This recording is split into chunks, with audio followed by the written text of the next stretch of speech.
At my daughter's wedding, her husband introduced me to his wealthy parents, saying, "This is the annoying beggar we have to put up with."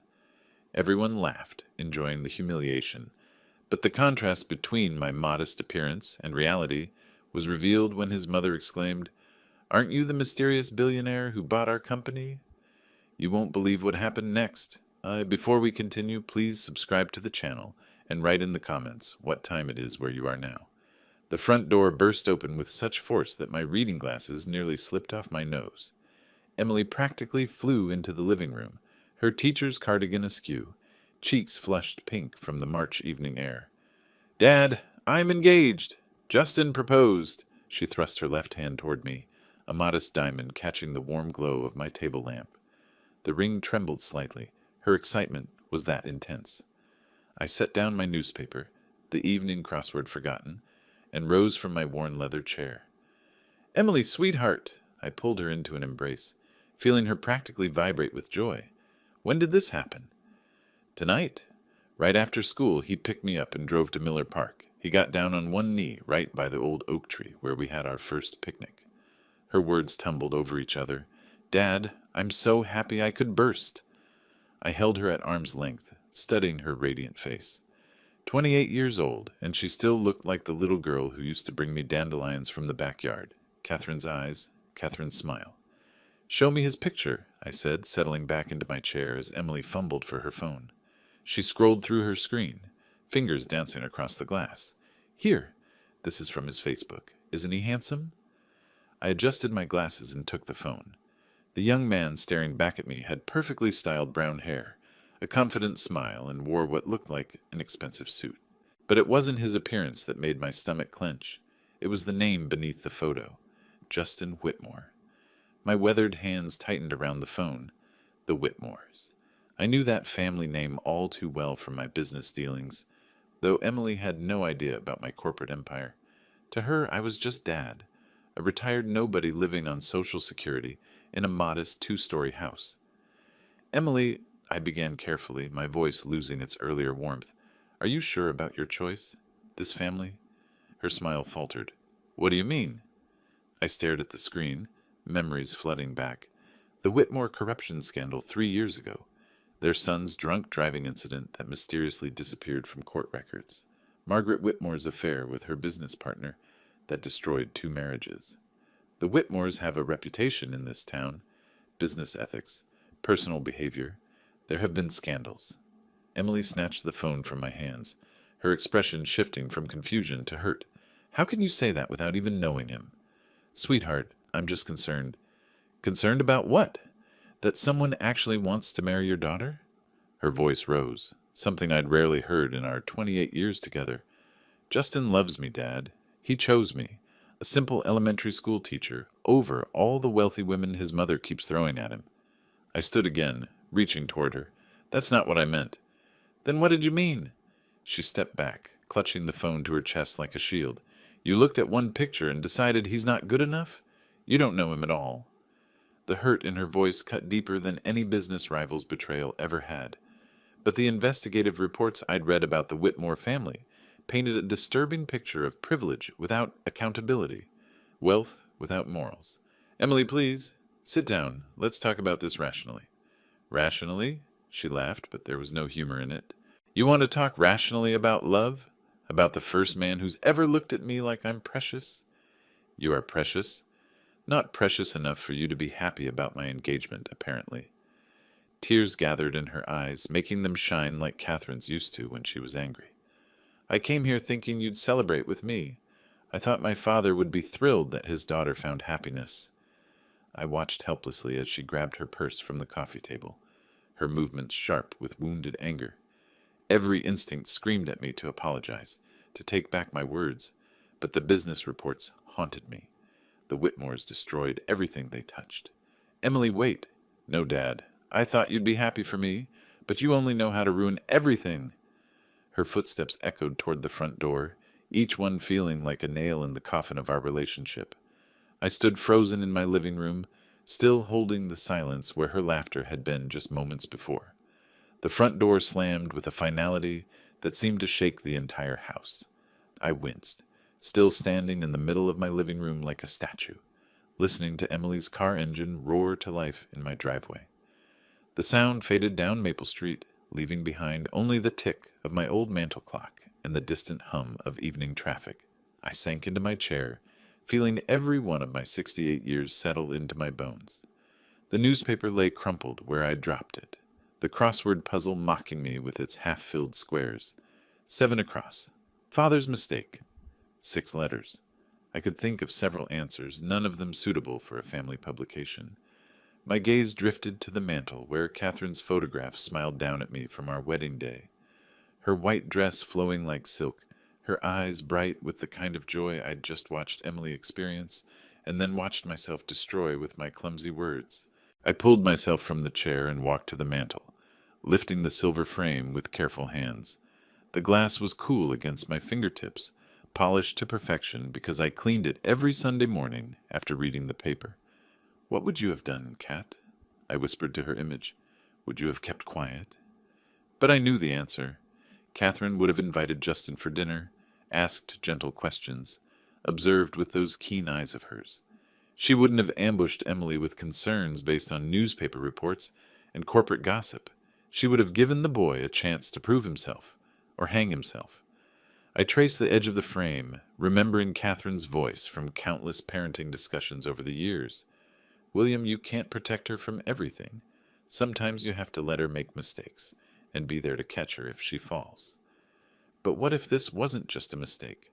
What if this was a catastrophe that would destroy my daughter's sweet, trusting nature? Emily saw good in everyone. It's what made her such a wonderful teacher, such a loving daughter. But it also made her vulnerable to people like the Whitmores, who viewed kindness as weakness to exploit. The house felt enormous around me, every shadow deeper, every creak louder. I'd lived alone here for 7 years since Catherine passed, but tonight the solitude pressed against me like a living thing. Emily usually called every other evening, her cheerful chatter filling the empty spaces. Now, because of my failure as a father, that lifeline was severed. I returned to my chair, Catherine's photograph still in my hands. The leather cushions seemed to swallow me, and I wondered if this was how it would be from now on, sitting alone while my daughter built a life with people who might destroy her. "Maybe I'm wrong," I said aloud, my voice echoing strangely in the quiet room. "Maybe Justin Whitmore is different from his family. Maybe love really can change people." But 30 years of business dealings had taught me that people rarely strayed far from their roots. The Whitmores were users, manipulators, destroyers of anything that didn't serve their immediate interests. And Emily, with her teacher's salary and generous heart, had nothing they could want, unless Justin genuinely loved her, unless he was the exception to his family's pattern.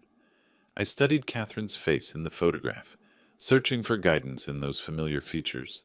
She'd always been the wise one, the patient one. I was the protector, the provider, the one who worried about dangers she never even considered. "I spoke from fear, didn't I?" I asked her image. "Not from love." The clock chimed 9 times, each note hanging in the air before fading into silence. Emily was probably at Justin's apartment by now, crying on his shoulder about her terrible father. He'd comfort her, tell her he understood, maybe even suggest they skip family dinners in the future. Anything to drive a wedge between us.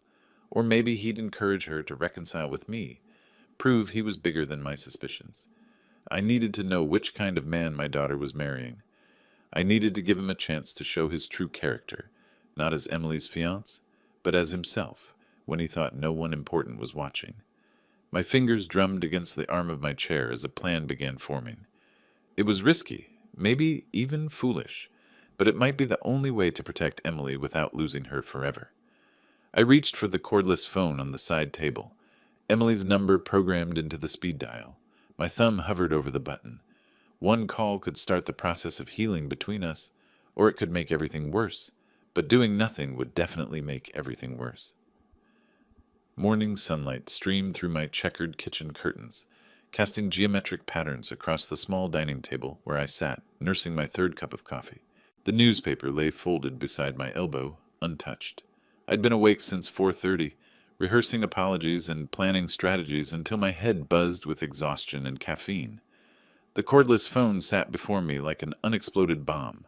I'd picked it up 7 times in the past hour, punched in Emily's number, then hung up before the first ring. Each time, my courage deserted me at the last second. I scratched my chin, a nervous habit Catherine used to tease me about, and checked the kitchen clock again. 9:15. Emily would be in her classroom by now, probably setting up for the day's lessons. She always arrived early to arrange art supplies or practice reading stories aloud. Would she even answer a call from me? My thumb found the speed dial button and pressed before I could lose my nerve again. 1 ring. 2. 3. Hello? Her voice was cautious, guarded in a way that made my chest tighten. Emily! I cleared my throat, surprised by how hoarse I sounded. Sweetheart, I need to apologize. Silence stretched between us, filled only by the distant chatter of children in her classroom background. Dad? The wariness softened slightly. I have to start teaching in 10 minutes. Then I'll be quick. I was wrong last night. Not about my concerns, but about how I expressed them. You deserved celebration, not interrogation. I heard her chair squeak. She was leaning back, probably closing her eyes the way she did when processing difficult emotions. You hurt me, Dad. Deeply. I know, and I'm sorry. I stood, began pacing the small kitchen. Emily, I want to make this right. Will you and Justin come for dinner this weekend? I'd like to get to know him properly. The silence stretched so long, I wondered if the call had dropped. Really? Her voice brightened, hope creeping in despite her caution. You'll invite us for dinner? Yes, Saturday night, if that works for you both. I'll cook pot roast. Remember how your mother used to make it? Oh, Dad. I could hear tears in her voice now, but good ones.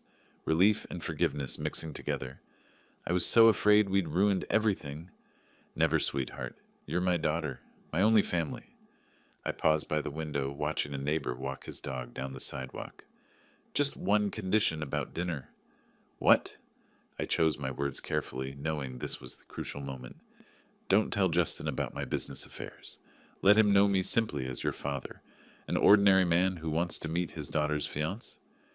Your business affairs? Confusion colored her tone. Dad, what business affairs? You're retired. Perfect. Emily truly had no idea about my corporate empire, my billions in assets, my influence across 3 states. To her, I was exactly what I appeared to be, a modest retiree living on Social Security.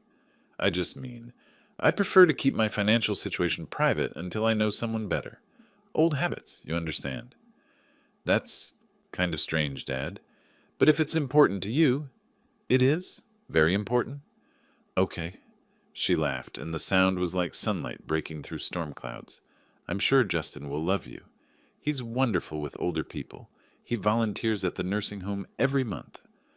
My eyebrows rose. That detail hadn't appeared in any of the reports I'd read about him. Interesting. That sounds very charitable of him. He is charitable and kind and funny. Dad, once you get to know him, you'll see why I fell in love with him. I hoped she was right, for both our sakes. Where would you like to meet? I could make reservations somewhere nice. Actually, could we eat here? At your house? Emily's voice grew warm with memory. I'd love to see Justin in the place where I grew up. And your pot roast is so much better than any restaurant. Of course. Saturday at 6? Perfect. Oh, Dad, thank you. This means everything to me. After she hung up, I remained in the kitchen, phone still pressed to my ear, listening to the dial tone. Phase 1 of my plan was complete. Saturday night, I would meet Justin Whitmore, not as William Stone, billionaire businessman, but as Emily's ordinary father. I walked to my bedroom and opened the closet, scanning my clothes with new eyes. Most of my wardrobe consisted of expensive suits and Italian leather shoes, the armor of a successful executive. But buried in the back were older items, faded jeans, simple button-down shirts, a cardigan Catherine had knitted me 15 years ago. For Saturday night, I needed to look the part of a man living on a modest pension. A man whose approval might be nice to have but wasn't necessary for success. A man whose daughter's happiness was his only leverage. I pulled out the cardigan, holding it up to the light. It smelled faintly of Catherine's perfume. Even after all these years, she would have understood my plan, I thought. She would have seen the wisdom in testing a man's character when he believed himself unobserved by anyone who mattered. Justin Whitmore was about to meet Emily's father, but which version of himself would he choose to reveal? I folded the cardigan carefully and placed it on my bed. Saturday couldn't come soon enough. 2 outfits lay spread across my bed, like competing versions of myself. On the left, a charcoal wool suit, Italian leather shoes, and my platinum Rolex, the armor of William Stone, billionaire. On the right, faded jeans with a small tear near the pocket, a threadbare button-down shirt missing its top button, and scuffed work boots I'd owned for 15 years. I picked up the expensive watch first, feeling its familiar weight against my palm. $20,000 of Swiss precision, gifted to myself after my first $1 million deal. Tonight, it would stay locked away. Walking to my bedroom safe, hidden behind Catherine's landscape painting, I punched in the code. The heavy door swung open, revealing stacks of documents, jewelry, and investment portfolios worth more than most people earned in a lifetime. I placed the Rolex inside next to Catherine's diamond necklace and closed the safe with a soft click. "Let's see what kind of person you really are, Justin Whitmore," I murmured to my reflection. The worn clothing felt strange against my skin. The cotton shirt, softened by countless washings, hung loose around my shoulders. These were the clothes I wore for yard work, for fixing the kitchen sink, for moments when no one important was watching. Tonight, they would be my disguise. I studied myself in the dresser mirror, running fingers through my gray hair to make it less polished. The man staring back looked every inch the struggling retiree. Weathered hands, tired eyes, clothes that spoke of careful budgeting and hard choices. Perfect. My reflection reminded me of my own father in his later years, proud but worn down by financial struggles. The irony wasn't lost on me. I'd built an empire to avoid his fate, yet here I was, deliberately mimicking it. Catherine's photograph watched from the nightstand. I touched the frame gently. "You always said character reveals itself under pressure, Cat. Tonight, I'll create that pressure." From my wallet, I removed all but $20 in cash, tucking the credit cards into the safe beside my watch. A man on Social Security wouldn't carry platinum cards or thick rolls of bills. Every detail mattered. My closet held 2 sets of car keys. The Mercedes and BMW keys went into the safe's drawer. I selected the keys to my 10-year-old Toyota Camry. Reliable, invisible, unremarkable. The kind of car a retired man would drive until it died. In the garage, I paused between my vehicles. The luxury cars sat covered by tarps, hidden from Emily's view for years. She believed I owned only the Camry, that I'd sold my good car after Catherine's medical bills. Another carefully constructed lie to protect my secret. The Camry's interior smelled like old coffee and worn vinyl. I adjusted the rearview mirror, catching another glimpse of my transformed appearance. Even I had trouble recognizing the billionaire beneath this ordinary exterior. The drive to Bella Vista took 15 minutes through Bloomington's quiet streets.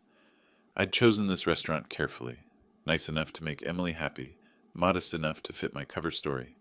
Not the kind of place Justin Whitmore would normally frequent, but exactly where a teacher would take her retired father for a special dinner. I parked near the back of the lot, avoiding the spaces closest to the entrance. Wealthy men expected convenient parking. Poor men took what they could get. Through the restaurant's windows, I spotted Emily's distinctive red hair. She sat across from a young man in what looked like an expensive suit, his posture radiating confidence and privilege. Justin Whitmore, in the flesh. My hands tightened on the steering wheel. This was it, the moment of truth.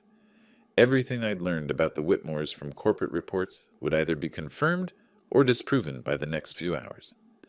I checked my appearance one final time in the mirror, practiced my tired smile, and stepped out of the Camry. The evening air carried the scent of approaching rain.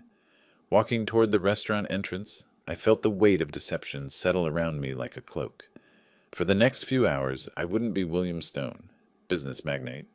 I would be Emily's ordinary father, a man whose approval meant nothing to ambitious young men from wealthy families. The glass door reflected my transformed image as I reached for the handle. Inside, Emily waved excitedly from their corner table, her face bright with anticipation.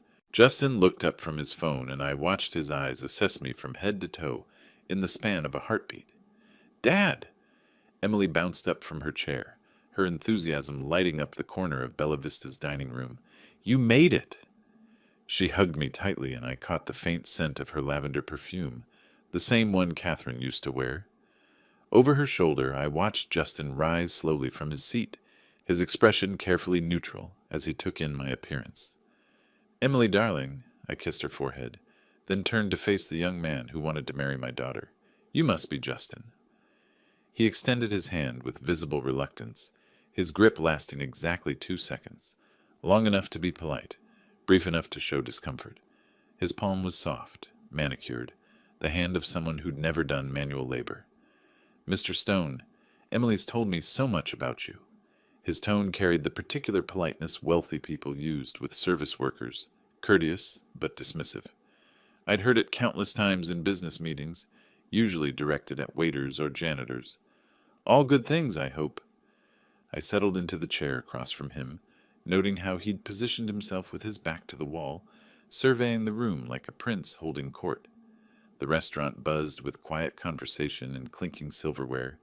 Middle-class families celebrating anniversaries, young couples on date nights, retired teachers like Emily stretching their budgets for special occasions.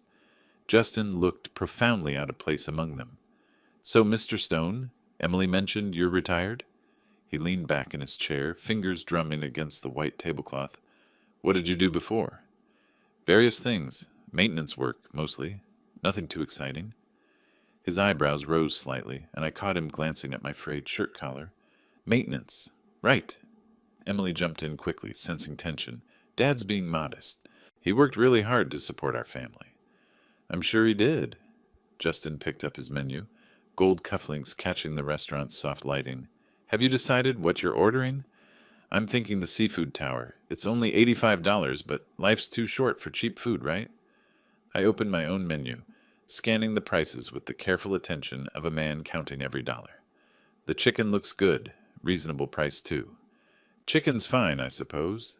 He snapped his fingers at a passing waiter. "Excuse me. We're ready to order." The server, a college-age girl with tired eyes, approached our table with professional patience. Justin rattled off his expensive selections: appetizer, wine, the seafood tower, while I ordered the $12 chicken plate and water. "Just water?" Justin's voice carried mock concern. "Come on, Mr. Stone, let me buy you a beer. Emily's father deserves better than tap water." The condescension in his tone made my jaw clench, but I maintained my gentle smile. "Water's fine, son. I don't drink much anymore." "Fair enough. Budget considerations, I understand." He leaned forward conspiratorially. "Don't worry about Emily's future, though. She'll never have to worry about money again once we're married." Emily's face reddened. "Justin, what? It's true." He reached across the table to squeeze her hand, his Rolex prominently displayed. "I can give you everything your father couldn't. Travel, nice clothes, a house in the right neighborhood."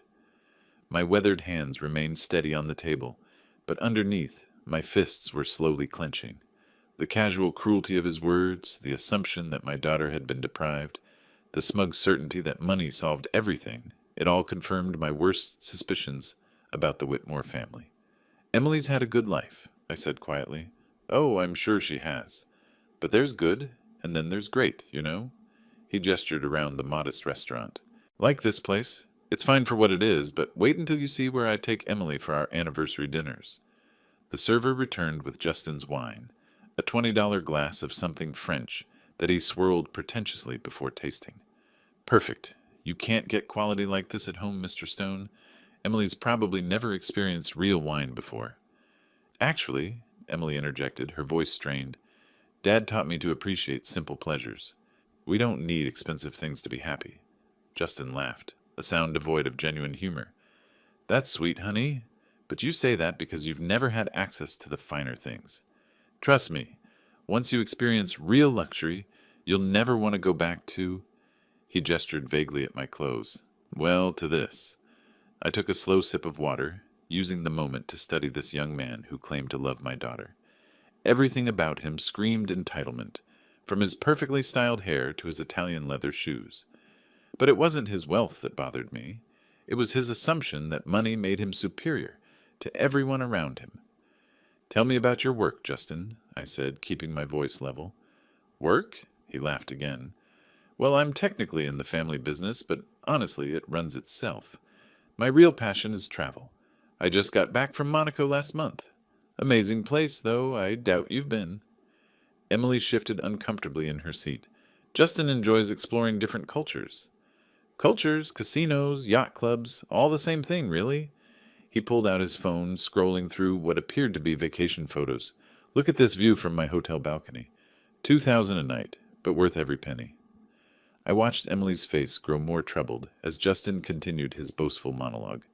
This wasn't the loving, humble man she'd described. This was exactly what I'd feared. A spoiled child who viewed my daughter as another acquisition. The food arrived, and Justin's seafood tower dominated our small table like a monument to excess. He dove in enthusiastically, lobster juice dripping down his chin as he continued talking about his various indulgences. My chicken was perfectly adequate, though I found myself losing appetite as the evening progressed. Each word from Justin's mouth confirmed what I'd suspected about his character, but seeing Emily's growing discomfort made the victory feel hollow. You know what, Mr. Stone? Justin pointed his lobster fork at me between bites. I respect what you've done. Raising Emily on limited means, it must have been challenging. But that's all behind us now, Justin continued, oblivious to the storm gathering in Emily's eyes. I'm going to give her a life she never even dreamed of. Vacations in Europe, designer clothes, maybe a nice house in the suburbs where she won't have to worry about property taxes. He reached into his jacket and pulled out his car keys, setting them deliberately on the table. The BMW logo gleamed under the restaurant's lights like a trophy. See these? Brand new MFIF. Cost more than most people make in a year, but Emily deserves to ride in style. He grinned at me with the confidence of someone who'd never been challenged. I know you want the best for your daughter, Mr. Stone. Well, I am the best. My water glass trembled slightly in my grip. Across the table, Emily had gone pale, her embarrassment radiating like heat. Justin, please, she whispered, glancing around at nearby tables where other diners were beginning to stare. What? I'm being honest. He draped his arm possessively around Emily's shoulders. Your father understands that a man provides for his family. He wasn't in a position to provide much, were you, Mr. Stone? The question hung in the air like a challenge. I set down my water glass with careful precision, watching condensation pool around its base. I provided what I could, I said quietly. Of course you did, and now it's my turn. He leaned back in his chair, satisfied with his own generosity. Emily won't have to clip coupons or shop at discount stores anymore. She can finally live the way she was meant to. Emily pulled away from his embrace, her teacher's voice sharp with controlled anger. I never complained about how we lived, because you didn't know any better, sweetheart. But trust me, once you experience real comfort. He gestured toward his expensive watch, making sure I noticed. This Rolex? Anniversary gift to myself? 25 grand, but a man has to reward success. 25,000? I'd paid less for my own Rolex, the one currently locked in my bedroom safe. The irony would have been amusing if his arrogance wasn't so suffocating. You know what I think, Mr. Stone. Justin leaned forward conspiratorially, lowering his voice as if sharing a secret. I think you should be grateful. Your daughter could have ended up with some nobody, some teacher or office worker living paycheck to paycheck. Instead, she's marrying into the Whitmore family.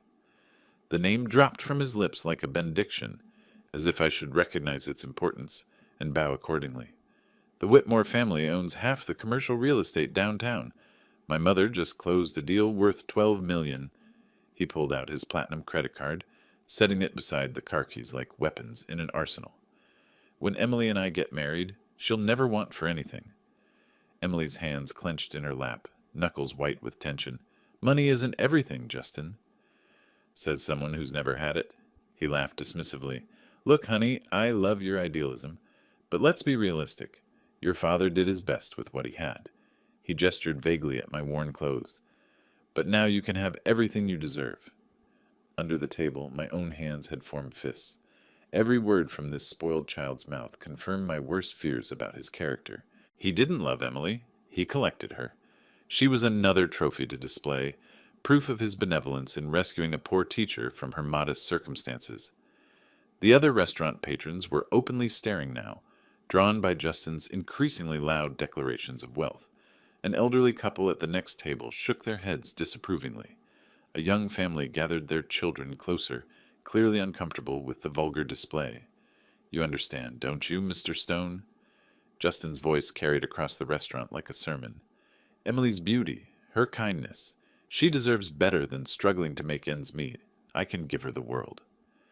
I studied his face, seeing nothing but entitled smugness, where there should have been love and respect. This wasn't a man discussing his future wife. This was a collector showing off his latest acquisition. "I need to leave now," I said quietly, pushing back from the table. Justin's fork paused halfway to his mouth, confusion flickering across his features. "Leave? But we haven't finished dinner." "I have." I stood slowly, maintaining the careful dignity of a man with little left but his pride. "Thank you for the meal, but—" He gestured at his seafood tower, at the expensive wine, at the platinum card still gleaming on the white tablecloth. "I'm buying dinner. The least you could do is stay and appreciate the gesture." Emily rose as well, her face flushed with mortification. "Dad, wait. I'm so sorry." "Don't apologize for me, Emily." I looked directly at Justin, who stared back with the bewildered expression of someone who'd never been dismissed by a lesser person. "I've learned everything I needed to know tonight." "Everything about what?" Justin's voice carried a note of indignation. "I've been nothing but generous, nothing but honest about what I can offer Emily." I picked up my jacket from the chair back, feeling the weight of every patron's gaze. The restaurant had gone quiet, except for the soft jazz playing through overhead speakers and the distant clatter of dishes from the kitchen. "Good night, Emily." "Good night, Justin." I walked toward the exit with measured steps, neither hurrying nor looking back. Behind me, I heard Emily's voice, tight with embarrassment and confusion. "Dad, please." But I was already pushing through the glass doors, stepping into the evening air where rain had begun to fall in light drops. The parking lot stretched before me, my modest Camry waiting in the shadows, while luxury vehicles gleamed under the restaurant's lights. I'd gotten exactly what I'd come for, confirmation that Justin Whitmore was everything I'd feared, and worse. The key turned in my front door lock with a familiar click, and I stepped into the darkness of my modest home. The silence hit me like a physical force after the restaurant's clatter and Justin's booming voice. Only the distant hum of my refrigerator and the tick of Catherine's old mantel clock filled the space. I hung my coat on the wooden peg by the door, the same peg I'd used for 15 years. My fingers fumbled with the light switch, and warm yellow light flooded the living room. Everything looked exactly as I'd left it hours ago, yet somehow the space felt different, smaller, more honest than the performance I'd just endured. The threadbare shirt clung to my shoulders with uncomfortable dampness. I needed to change, to shed this costume of poverty I'd worn like armor. Climbing the stairs to my bedroom, each step creaked with the weight of what I'd learned about my daughter's future husband. In my bedroom, I peeled off the worn clothes and folded them carefully. They'd served their purpose, revealed Justin's true nature with surgical precision. I pulled on comfortable pajamas and my old robe, the one Catherine had given me for our 20th anniversary. The kitchen called to me. I filled my electric kettle, the mundane task of making tea offering a familiar ritual to calm my churning thoughts. While water heated, I stared out the window at Maple Street's quiet evening tableau. Porch lights glowed like warm beacons. Families settled into their evening routines, completely unaware of the drama that had unfolded at Bella Vista. Steam rose from my cup as I carried the chamomile tea to my reading chair. The leather had molded to my body over the years, supporting me through countless evenings of solitude. Tonight, it felt like a confessional booth. "Emily is an adult," I whispered to the empty room. "Maybe she sees something in him that I missed." But even as I spoke the words, I knew they were false comfort. Justin Whitmore had revealed himself completely tonight, his arrogance, his casual cruelty, his view of my daughter as a trophy to be acquired, rather than a partner to be cherished. Catherine's photograph watched me from the mantel, her wedding smile frozen in silver-framed eternity. I rose and brought it back to my chair, holding her image in my weathered hands. "What would you do, Cat? How do you protect someone who doesn't want protection?" Her silence felt heavier than usual. In life, Catherine would have found some gentle way to guide Emily toward the truth. She possessed a gift for asking questions that led people to their own revelations. I'd always been the blunt instrument. She was the surgeon's scalpel. Outside, a car door slammed. Through my window, I watched the Hendersons return from their own evening out, laughing together as they walked to their front door. 43 years of marriage, and they still held hands on their driveway. That was what Emily deserved. Partnership, respect, genuine affection. My tea grew cold as I wrestled with impossible choices. I could confront Emily directly, tell her what I'd witnessed tonight. But she'd already defended Justin once, chosen him over her father's concerns. Would she listen now, or would my interference drive her further into his arms? I could confront Justin himself, drop my facade, and reveal the billionaire behind the broken-down retiree act. The shock might humble him temporarily, but men like Justin didn't change. They just became more careful about hiding their true nature. Or I could stay silent, watch my beloved daughter marry a man who would slowly chip away at her confidence, her joy, her beautiful spirit. Stand by while Justin Whitmore transformed my bright, generous Emily into another trophy wife, isolated from her modest roots and dependent on his largesse. The clock chimed 11 times. Hours had passed since I'd left the restaurant, and I was no closer to a solution. Catherine's face smiled up at me from the photograph, eternally young and wise. She has to learn for herself, doesn't she? I asked her image. If I interfere, she'll never forgive me. If I don't... The sentence hung unfinished in the quiet room. Through my window, the Henderson house had gone dark, except for a single upstairs light. They were probably reading in bed together, sharing the comfortable intimacy of a lifetime partnership. I pressed my lips to Catherine's photograph, tasting glass and longing. Help her find her way, love. Help her see what I can't show her. Rising from my chair, I carried the frame back to its place of honor on the mantel. The decision crystallized as I set it down. I would not interfere. Emily had chosen her path, and I would trust in her intelligence and strength to recognize the truth when it became undeniable. But watching from the sidelines while my daughter walked into what I feared would be years of subtle emotional abuse would be the hardest thing I'd ever done. 5 months passed like a slow-moving storm. Spring melted into summer. Summer faded to early autumn. And through it all, wedding preparations consumed Emily's life. I kept my promise to myself. No interference, no warnings, no attempts to change her mind. But watching my daughter plan her future with Justin Whitmore felt like watching someone unknowingly walk toward quicksand. The wedding invitation arrived in August, an elaborate affair with gold embossing and heavy cardstock that probably cost more than some people's monthly grocery bill. It sat now on my bedroom dresser like an elegant death warrant, catching September's early morning light. Dawn had broken over Bloomington an hour ago, but I'd been awake since 4, staring at the ceiling and dreading this day. Emily's wedding day. What should have been pure joy for any father instead felt like watching a beloved ship sail toward hidden rocks. I swung my legs over the side of the bed and shuffled to the bathroom. My reflection in the mirror showed every one of my 68 years. Gray stubble, tired eyes, the weight of secrets carved into the lines around my mouth. Today I would smile and celebrate while my heart broke for Emily's future. The shower's hot water couldn't wash away the dread that had settled in my bones. I shaved carefully, my hand steady despite the tremor of anxiety that had plagued me for weeks. In a few hours I would walk my daughter down the aisle to marry a man I believed would make her miserable. My modest suit hung pressed and ready on the bedroom door, the same threadbare outfit I'd worn to the restaurant dinner 5 months ago. The symbolism wasn't lost on me. Today, as then, I would play the role of Emily's poor but devoted father, watching from the margins while the Whitmore family's wealth dominated every detail of the celebration. Catherine's wedding photograph sat beside the invitation on my dresser. In it, she glowed with happiness, her hand resting on my young arm as we posed outside the church where Emily would marry today. We'd been so hopeful then, so certain that love conquered all obstacles. I wish you were here, Cat, I whispered to her image. Emily needs her mother today, needs someone who can see through all the expensive flowers and fancy dresses to what really matters. I picked up the simple wedding gift I'd wrapped for Emily, a modest jewelry box containing her grandmother's pearl necklace. Nothing elaborate, nothing that would reveal the fortune I could have spent on her special day. Just a meaningful token from a father who appeared to have little to give but love. The irony cut deep.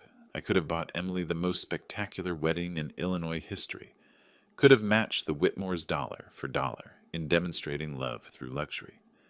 Instead, I was relegated to the role of grateful poor relation, thankful for their son's generous attention to my unworthy daughter.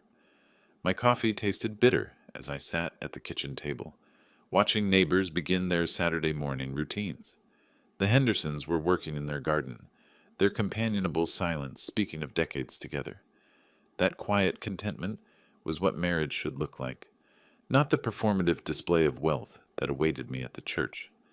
At 10 o'clock, I finally allowed myself to get dressed. The suit felt like a costume now, shabby and uncomfortable after months of private luxury, but it served its purpose, maintained the fiction that had become my prison. Keys to the modest Camry sat on the kitchen counter, next to the keys to my Mercedes and BMW. Even on his daughter's wedding day, William Stone, the billionaire, would remain hidden, while William Stone, the retiree, played his assigned role.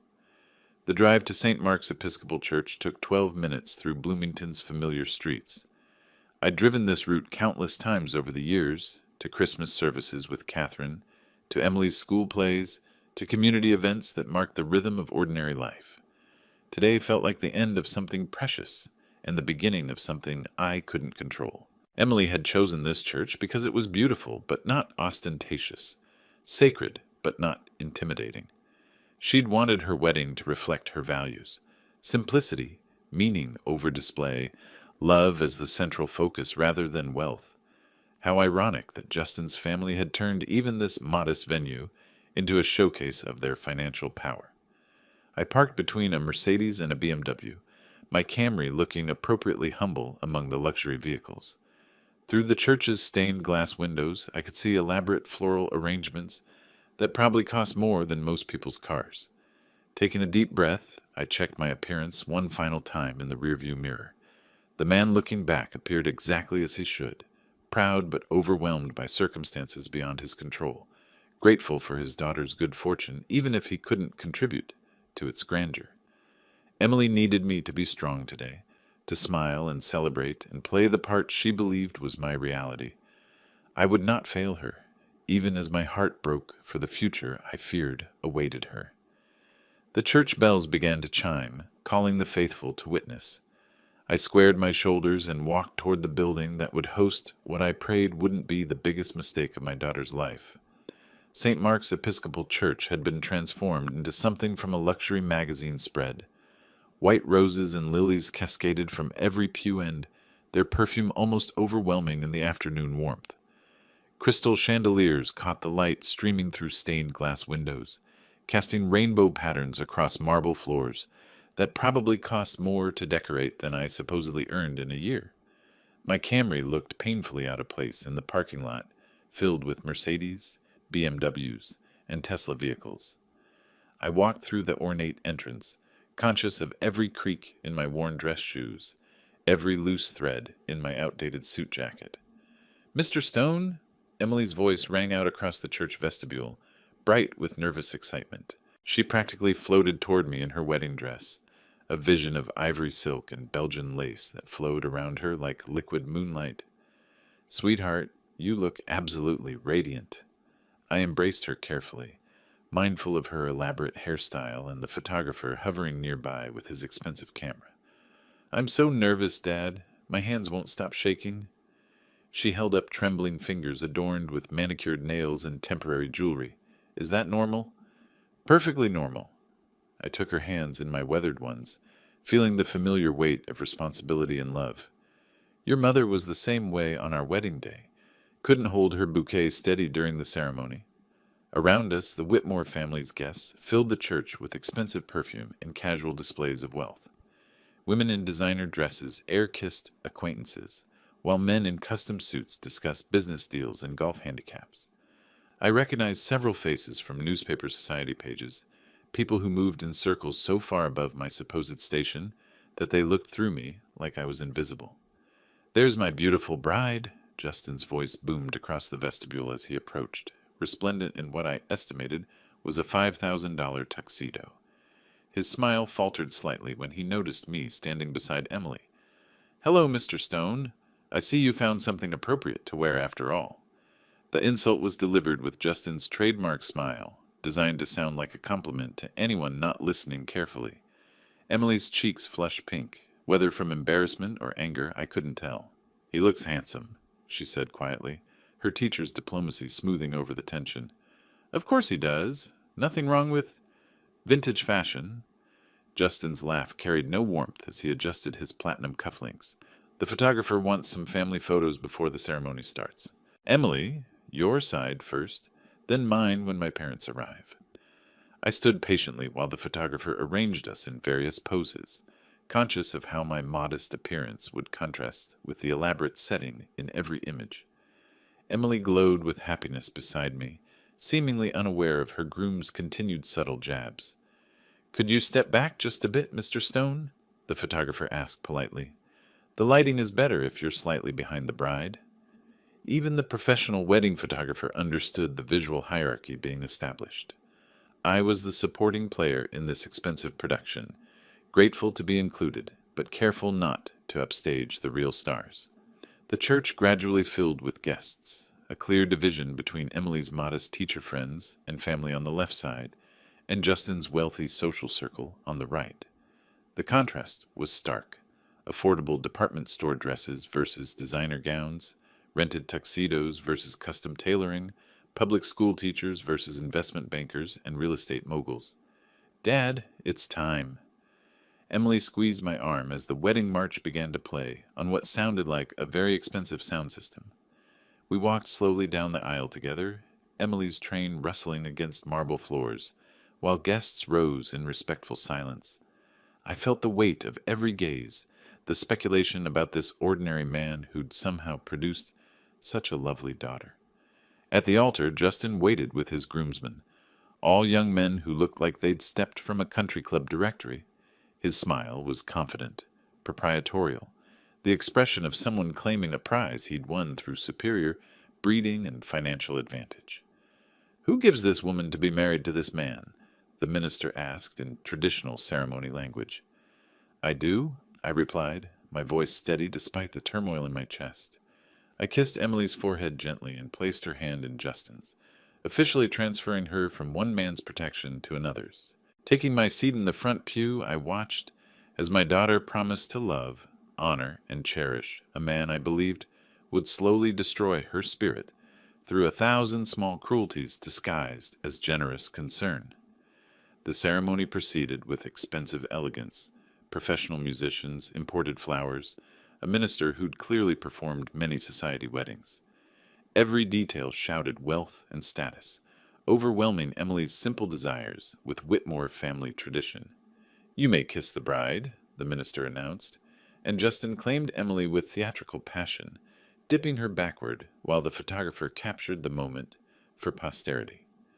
The recessional music swelled as the new Mr. and Mrs. Whitmore walked back down the aisle, Emily radiant with joy, Justin triumphant in his acquisition.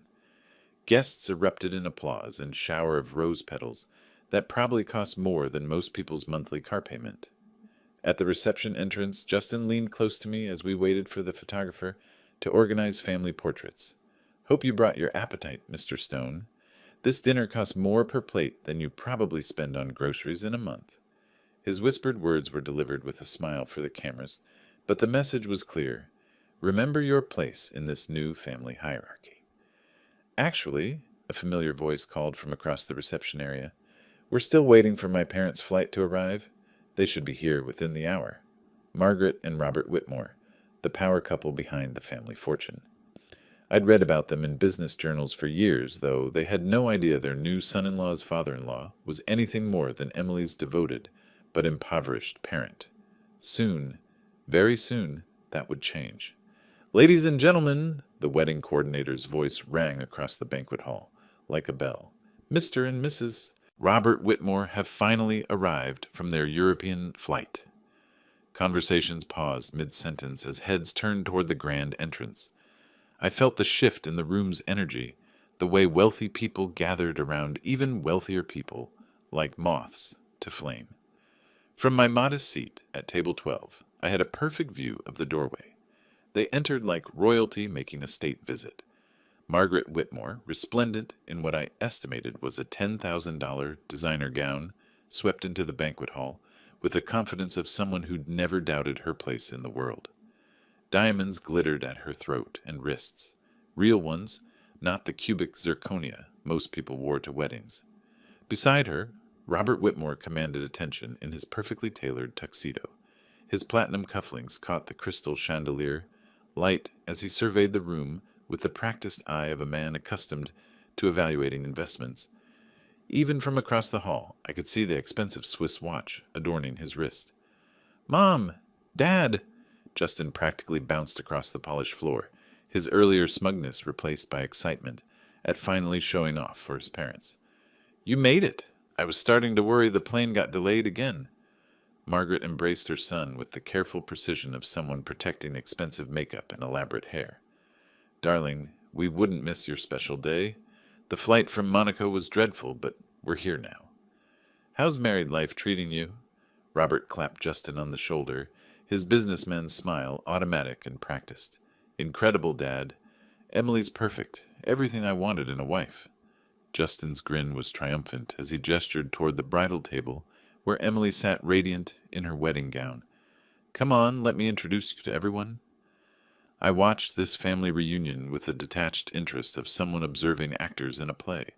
Soon, very soon, the performance would take an unexpected turn. First, though, Justin's voice carried that familiar note of superiority, "let me introduce you to that annoying beggar we're forced to tolerate."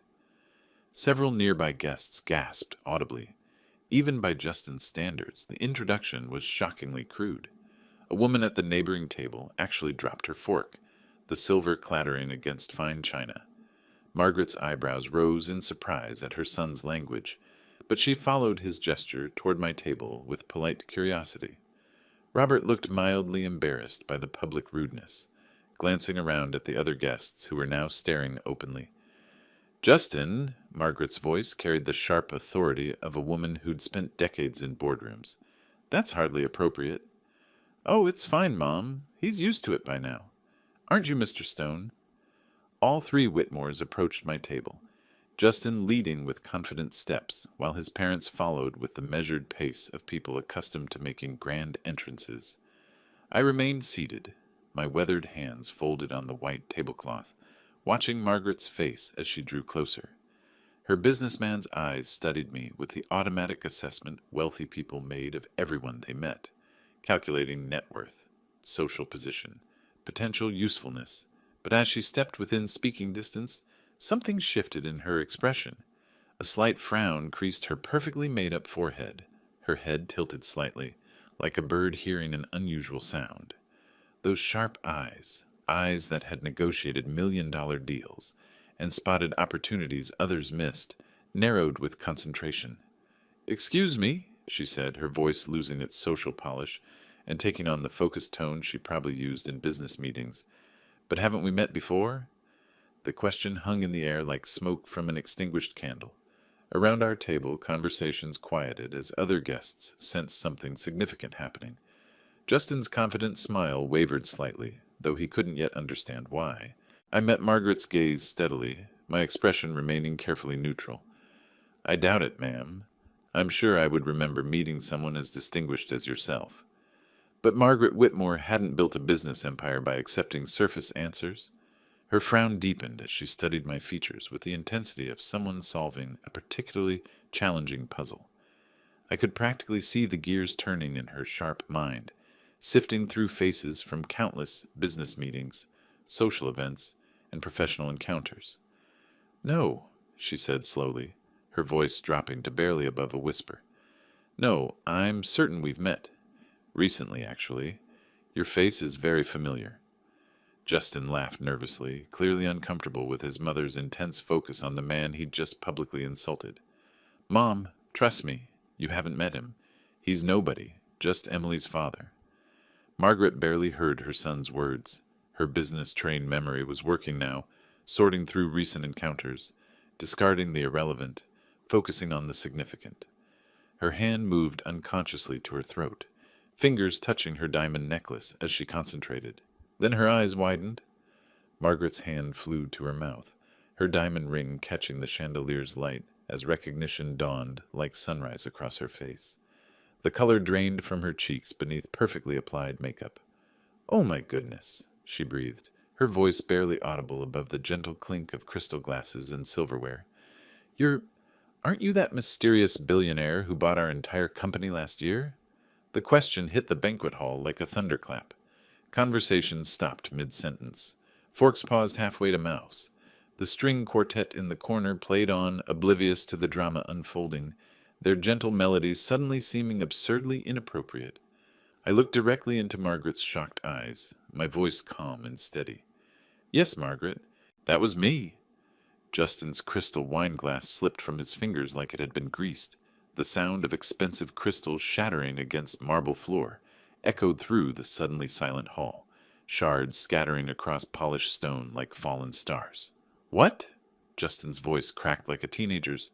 "No, no, that's impossible. You're nobody. You live in that tiny house. You drive that piece of junk car. You wear clothes from thrift stores." "Yes," I finished quietly, rising from my chair with deliberate dignity. "I've heard your observations about my appearance many times over the past few months, Justin." Robert Whitmore stood frozen beside his wife, his businessman's mind racing to process the implications. His son had spent months publicly insulting the mysterious buyer, who now controlled their family's financial future. The color drained from his face as the full magnitude of the disaster became clear. Around us, wedding guests pulled out phones, frantically searching for information about William Stone. The lucky ones with business connections would find articles about the reclusive billionaire who'd made headlines for his anonymous corporate acquisitions. Others would discover social media posts about the mysterious buyer, who'd purchased 3 major Illinois companies in the past 18 months. But you can't be," Justin stammered, his expensive wedding attire suddenly seeming like a costume he'd borrowed. "You're poor. You eat at cheap restaurants. You asked for water instead of wine." "I asked for water because I don't drink alcohol at family dinners," I replied calmly. "And I chose modest restaurants because I wanted to observe your character when you thought no one important was watching." Margaret had recovered her composure with the practiced ease of a veteran negotiator, though her hands still trembled slightly. "Mr. Stone, we had no idea. If you'd known, you would have treated me differently?" I asked, my voice carrying the weight of months of accumulated insults. "But you didn't know, so I learned exactly who you all are when you think there are no consequences." Emily sat at the bridal table, her face a mask of confusion as she tried to process this impossible revelation about her father. Her new husband was having what appeared to be a panic attack, gasping for air like a fish pulled from water. "Dad?" Emily's voice cut through the murmur of amazed guests. "I don't understand. What's happening?" I turned to face my daughter, my heart aching for the confusion and hurt in her eyes. "Emily, sweetheart, I should have told you years ago. I've been hiding my business success because I wanted you to love me for who I am, not what I own." "Business success?" She stood slowly, her wedding dress rustling like autumn leaves. "Dad, what business success?" "I own Stone Industries, darling, and as of last year, I also own the company that employs your husband's family."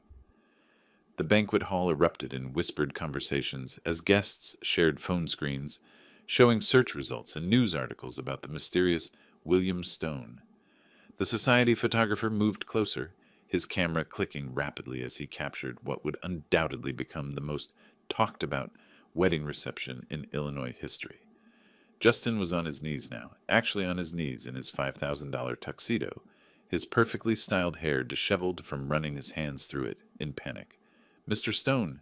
"Sir, please, I didn't know. I never would have. Please forgive me." His desperation was pathetic to witness. The confident young man who'd spent months belittling me for my modest appearance now groveled on expensive marble, his voice high with terror. Stand up, Justin, I said quietly. Begging doesn't suit you. He scrambled to his feet, his face flushed red with humiliation and fear. Around us, his parents' wealthy friends watched with the fascination of people witnessing a social execution. I can explain everything. Justin's words tumbled over each other in his haste. I was testing you. Yes, that's it. I wanted to make sure you'd love Emily for herself, not for her family's money. I was protecting her. The lie was so transparent that several guests actually laughed out loud. Even his own mother looked embarrassed by the pathetic attempt at deception. Robert Whitmore stepped forward, his businessman's instincts finally overriding his shock. Mr. Stone, perhaps we could discuss this privately? There may have been some misunderstandings. No misunderstandings, Robert, I replied calmly. Your son showed me exactly who he is when he thought I was powerless to respond. Character isn't something you can fake when you think no one important is watching. Margaret nodded slowly, her sharp mind already calculating the damage to their family's reputation and business relationships. You're absolutely right, Mr. Stone. Justin's behavior has been inexcusable. The truth was finally out, spreading through the banquet hall like wildfire as guests shared the news via text messages and social media posts. The wedding photographer's camera flashed continuously, documenting every moment of this unprecedented social reversal. I looked around the elegant banquet hall one final time, at the expensive flowers and crystal chandeliers that had been purchased with money from the company I now owned. Justice had arrived at last. Justin raised a crystal champagne flute with shaking hands, his designer tuxedo wrinkled from his desperate genuflection moments before. Ladies and gentlemen, his voice cracked with panic, let's have a toast to the most wonderful father-in-law a man could ask for. The attempt at salvage was so pathetic that even some of his own family friends winced. Several guests actually turned away, unable to watch this public humiliation of someone they'd once respected.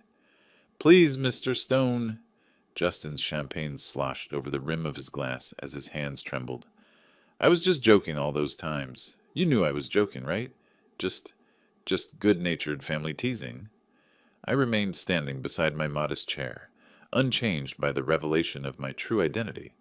My worn suit, my weathered hands, my humble appearance, all exactly as they'd been when Justin thought I was powerless. No, Justin, I said quietly, my voice carrying easily through the silent banquet hall. You showed me your true character. When you believed there were no consequences, you revealed who you really are. But I didn't mean... You called me an annoying beggar not 10 minutes ago, I interrupted. In front of your parents, in front of Emily, in front of 200 wedding guests. That wasn't a joke. That was your honest assessment of someone you considered beneath you. Emily stood frozen at the bridal table, her beautiful wedding dress seeming to weigh her down like armor that no longer fit. Tears gathered in her eyes as she looked between her father and her new husband. Dad, why didn't you tell me? Her voice was barely above a whisper. Because I wanted you to choose love over money, sweetheart. I wanted you to marry someone who would treasure you for your kindness, your intelligence, your beautiful heart. Not someone who saw you as a prize to be won. Margaret Whitmore had regained her composure, her businesswoman's mask sliding back into place. Mr. Stone, on behalf of our family, I sincerely apologize for Justin's behavior. It's been inexcusable. Apologize to yourselves, I replied. You raised him to believe that wealth makes him superior to others. Tonight, he learned that assumption can be dangerous. Justin dropped to his knees again, this time clutching at my worn pants leg like a drowning man grasping for driftwood. Please, I'll do anything. I'll change. I swear I'll be different. You're 30 years old, Justin. If you haven't learned respect and humility by now, you never will. I gently but firmly removed his grasping hands. Character isn't something you put on like an expensive suit. It's who you are when you think no one's watching. The banquet hall had become a theater, with 200 guests witnessing the most dramatic reversal of fortune they'd ever seen. Phone cameras captured every moment as Justin Whitmore, heir to a real estate empire, groveled before the modest man he'd spent months insulting. Emily, I said, turning to face my daughter across the polished marble floor, you're an adult. You've made your choice, and I respect that. But I won't tolerate disrespect. regardless of family relationships. Dad, please don't leave. Emily took a hesitant step forward, her train rustling behind her. We can work this out. Justin will apologize properly, won't you, Justin? Her new husband nodded frantically from his position on the floor. Yes, yes, I'll do whatever you want. Please, just give me another chance. I looked down at Justin's desperate face, seeing nothing there but fear of consequences rather than genuine remorse. He wasn't sorry for his cruelty. He was sorry he'd been caught being cruel to someone with power. Some mistakes can't be undone with apologies, I said quietly. You spent months showing me who you really are, Justin. Money doesn't change character, it reveals it. Walking slowly toward the banquet hall's exit, I felt the weight of 200 gazes following my progress. The string quartet had stopped playing, their instruments silent, as everyone watched this unprecedented drama unfold. Mr. Stone, wait! Robert Whitmore called out, his business instincts overriding his embarrassment. Surely we can discuss this like reasonable men. There are contracts to consider, business relationships. The contracts will be honored, I replied without turning around. I've never broken a business agreement, and I won't start now. But I won't pretend to respect people who've shown me their true nature. Behind me, Justin's voice rose to a wail. You can't do this. Emily, tell him he can't do this. We're family now. I paused at the ballroom's threshold, my hand resting on the ornate doorframe. The cool evening air drifted in from the corridor, carrying the scent of freedom from pretense. Emily, I called back to my daughter, you know where I live. You know I love you. But I won't watch my child be married to someone who thinks cruelty is acceptable entertainment. The grand doors closed behind me with a soft whisper, cutting off the sound of Justin's continued pleas and the excited chatter of wedding guests who'd just witnessed the most dramatic social reversal of their lives. Outside, the September evening was crisp and clear. Stars sparkled overhead like scattered diamonds, indifferent to the human drama that had just unfolded beneath them. My modest Camry waited in the parking lot among the luxury vehicles, looking exactly as humble and unremarkable as when I'd arrived. I climbed into the worn driver's seat and sat quietly for a moment, feeling the weight of decades of secrecy lifting from my shoulders. No more pretending to be poor. No more accepting insults from spoiled children who confused wealth with worth. The engine turned over with its familiar, reliable rumble. As I drove away from the wedding reception, I caught a glimpse in my rearview mirror of the elegant banquet hall, glowing with warm light, where my daughter was learning that her father had been someone entirely different than she'd believed, and her new husband was discovering that actions have consequences. Justice, I reflected, sometimes arrives fashionably late to the party. If you like this story, please like this video, subscribe to the channel, and share your impressions of this story in the comments. To listen to the next story, click on the box on the left. Thank you for watching.